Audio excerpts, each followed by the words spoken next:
Assalamualaikum. Waalaikumsalam Ibu. Mari silakan duduk deh. Ada yang bisa saya bantu? Saya dapat rujukan dari rumah sakit untuk melakukan konseling dengan ahli gizi. Oh iya, apakah ada hasil pemeriksaan dari rumah sakit? Oh iya, ada Bu. Ini.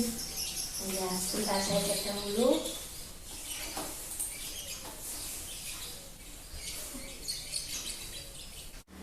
Sebelumnya untuk melakukan sesi konseling yang pertama, kita akan membutuhkan waktu 5-10 menit untuk melakukan konseling. Apakah Ibu sudah melakukan konseling? Ya, saya sudah.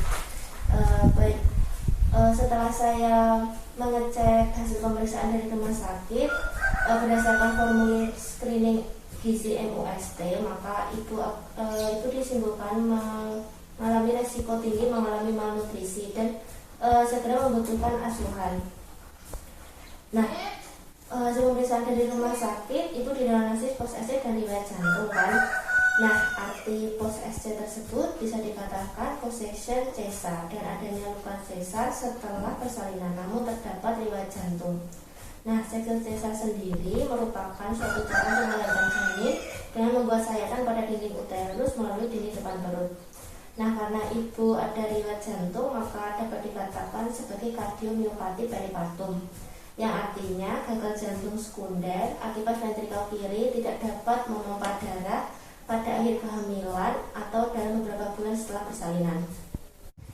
Nah, berdasarkan hasil anamnesis, berdasarkan riwayat penyakit, ibu mengalami keluhan utama nyeri luka operasi ya. Dari riwayat penyakit dahulunya jantung dan diagnosisnya sekarang itu post SC dan riwayat jantung. Nah, berdasarkan kebiasaan makan ibu ini, jika dibandingkan dengan kebutuhan individu ibu, maka untuk asupan energi, lemak, dan karbohidratnya merupakan defisit, artinya kurang, dan untuk asupan proteinnya berlebih. Kemudian untuk hasil antropometri, pengukuran tinggi badan ibu dan pengukuran lila, didapatkan status gizi ibu baik. Karena ibu tidak dapat diukur berat badannya, maka pengukuran dilakukan dengan pengukuran lingkaran atas. Kemudian hasil pemeriksaan lain untuk klinik fisik, tensinya rendah, respirasinya normal, nadinya normal, dan suhunya juga normal. Kemudian untuk hasil recallnya, kebutuhan ibu untuk energinya normal, proteinnya defisit sedang, ya. Untuk lemak defisit sedang, dan karbohidratnya juga defisit sedang. Oh iya Bu, untuk setelah operasi sesar, untuk pengeluaran ASINya bagaimana ya Bu? Oh iya, kemarin setelah operasi sesar, ASI saya tidak keluar, tapi sehari setelahnya sudah keluar tapi lebih sedikit. Oh iya.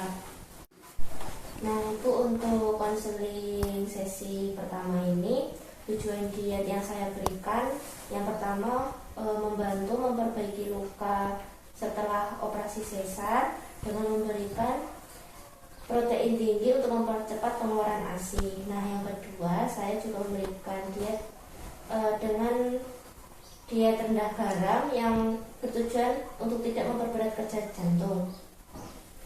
Kemudian untuk makanan yang diberikan itu dalam bentuk biasa, seperti nasi biasa. Nah, untuk pengolahan makanannya dapat direbus, dikukus, digoreng, dipanggang, seperti itu. Nah, pemberian makan dengan bersumber karbohidrat itu seperti nasi, roti, mie, makaroni, dan hasil olahan tepung-tepungan seperti roti, tarcis, puding, dan pastry atau dodol ubi.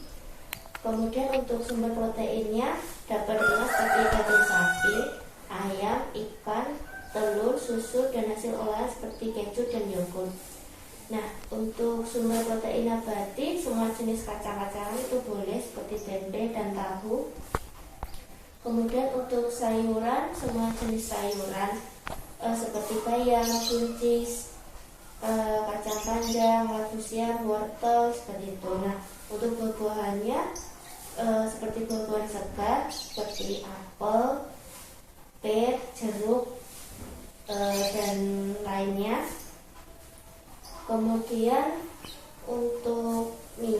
seperti minyak goreng, mentega juga dapat dikonsumsi. Nah, untuk makanan yang dilarang atau yang tidak dianjurkan karena ibu memiliki riwayat jantung, untuk pembatasan garam dapur itu sebesar 1000 atau 1200 mg per desiliter.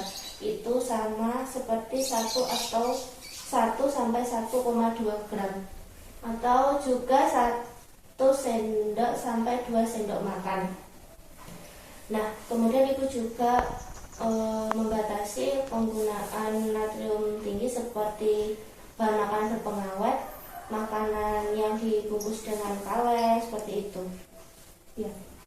Sekian untuk sesi konseling kita hari ini. Adakah yang ibu tanyakan atau kurang jelas?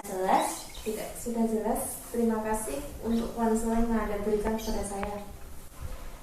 Baik, Ibu, untuk sesi konseling selanjutnya kita dapat diskusi melalui chat WA ya. Ya. Kalau begitu saya pamit. Assalamualaikum. Waalaikumsalam warahmatullahi wabarakatuh.